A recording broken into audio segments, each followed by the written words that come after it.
Good morning, welcome back to my channel. তোমরা কেমন আছো? আশা করি ভালো আছো। এখন বাজে 10:30 আর খুব খিদে পেয়ে গেছে। সকালবেলা বাসি কাজটা সেরেছি, এখনও কাজ হাফ বাকি। তো এখানে হচ্ছে দুধ জাল দিচ্ছি। দুধ জাল হচ্ছে মেয়ের জন্য, ও খাবে, ওর মুখে ব্যথা। আর এই যে মিমিয়া চিনিরে দই দিয়ে, ও দাঁতে ব্যথা, ওর দাঁতে ব্যথা। আর চিনি মিমির খাবার হচ্ছে। আর এখানে হচ্ছে আমি খাবো তোমার চানাচুর আর মুড়ি।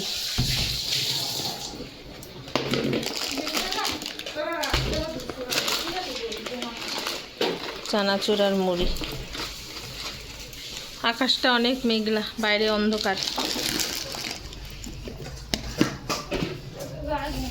এখন হচ্ছে চানাচুর আর মুড়ি খাওয়া হবে সকালবেলা।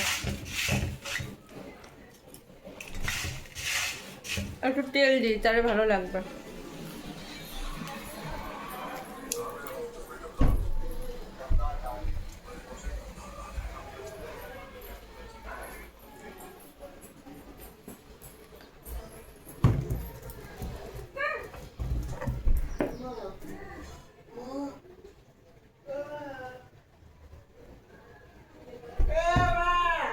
কি রে?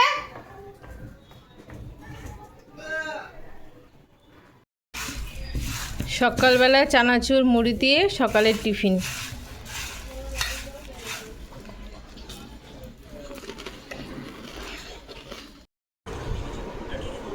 মুড়ি আর চানাচুর খেয়ে সেই থেকে গড়া দিচ্ছি। এখন বাজে বেলা 1টা, আর না আমাদের রান্না হয়েছে না কিছু।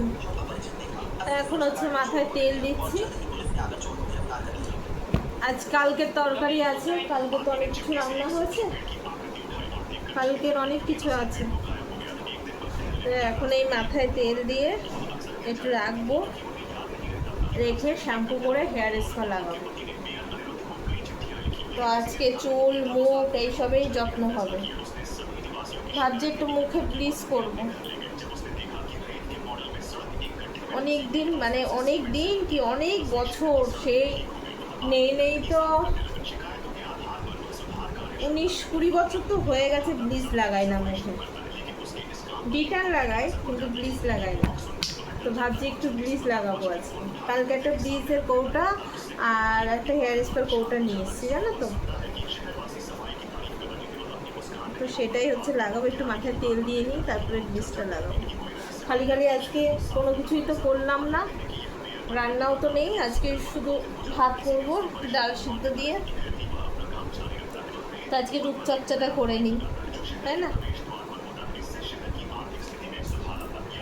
1টা বাজে, 3টের মধ্যে স্নান করে উঠে পড়বো। তেলটা ভালো করে লাগালে 2 ঘন্টা 1-1.5 ঘন্টা থাকলে, ভুল হয়ে গেল, এতক্ষণ তেলটা লাগালে ভালো হতো। গড়া খাচ্ছিলাম আর তেলটা লাগানো হয়নি।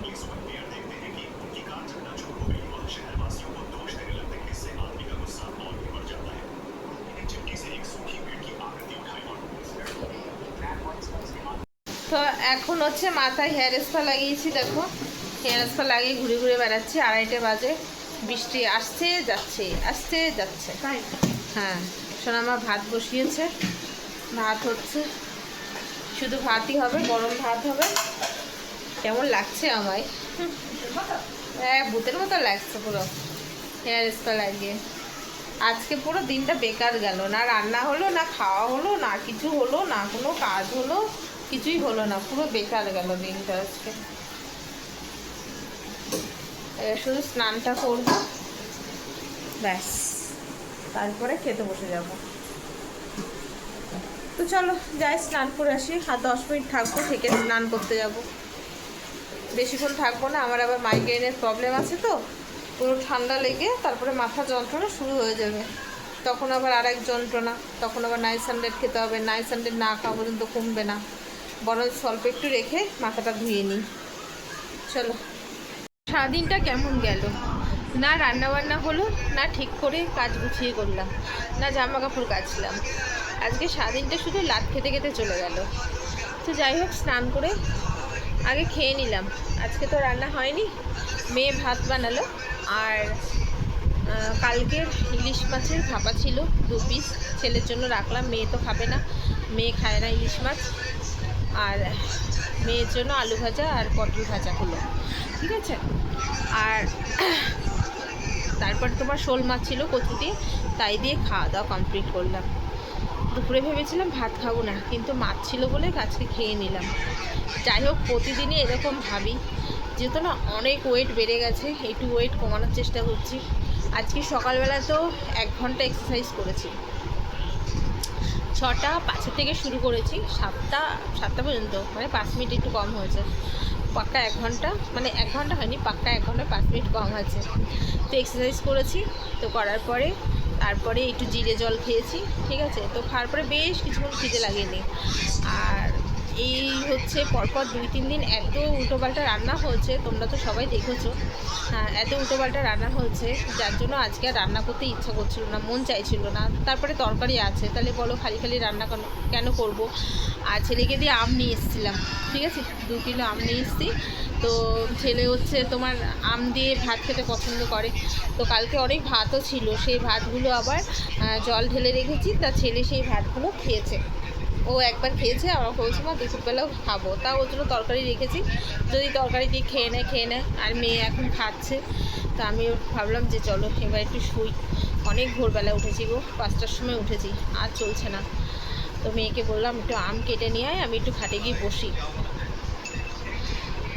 তো চলো মেয়ে আম নিয়ে আসুক, তাদের একটু বসে বসে খাই, বেশ ভালো লাগে। এখন আমের সিজনে, এখন যদি না খাই কখন খাবো বলো? আম তো এরপরে তো সিজন চলে যাবে, তখন আর আম পাবো না।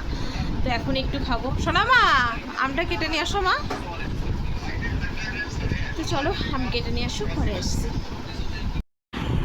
চলে এসেছি সামনে। এটা আমার আর তোর তো? হ্যাঁ, তুই খাবি না? তো আমি এতগুলো আম খাবো? এই তুই খাবি এখনো? যা, তোর আম রয়েছে, যা। একবারে আমগুলো খাস না কিন্তু, ধুয়ে ফ্রিজে রাখ। তো চলো আমগুলো খাই, বেশ খেতে ভালো আম। আরটা খা শোনো মা। হ্যাঁ, কিচ্ছু হবে না, এই করেই তো তোমার শরীরে কিছু কমে না। ইচ্ছা হবে না। আরে খেয়ে দিয়ে যা থাকে।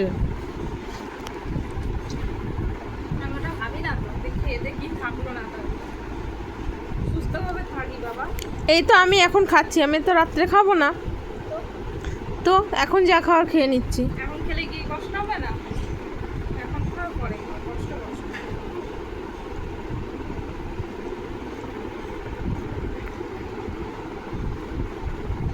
আমি আম খাচ্ছি, এটা দুটো দেখুন, তাকেই দেখছে। ওইটা হাফ করে দুজনকে অল্প অল্প করে দাও, আর দেবে না, ঠিক আছে? এটা দেবো? তুই তো বললি আম দিও না। ওটা হাফ, দুজনকে অল্প অল্প, ওটার বেশি আর দেবে না। এনে তুই দে, হাফ করে দিয়েছি, এবার দে, ধর।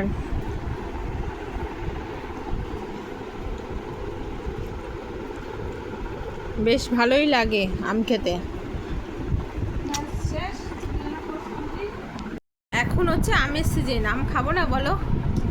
হ্যাঁ, আর এই আম খেলে আমাদের থাইরয়েড আছে, তো ওই জন্য পা ব্যথা হয়, মেয়েরও হয়, আমারও হয়, কিন্তু তবুও আম খেতে ইচ্ছা করছে, এর জন্য খাবো। চলো একটু শান্তি করে খাবে। আমটা খেয়ে একটু শুয়ে পড়লাম, ঘুমাবো না, জাস্ট শুয়ে একটু ফোন ঘাঁটবো। মেয়ে এখন বেরোচ্ছে, ও যাবে ভিডিও বানানোর জন্য বেরোচ্ছে।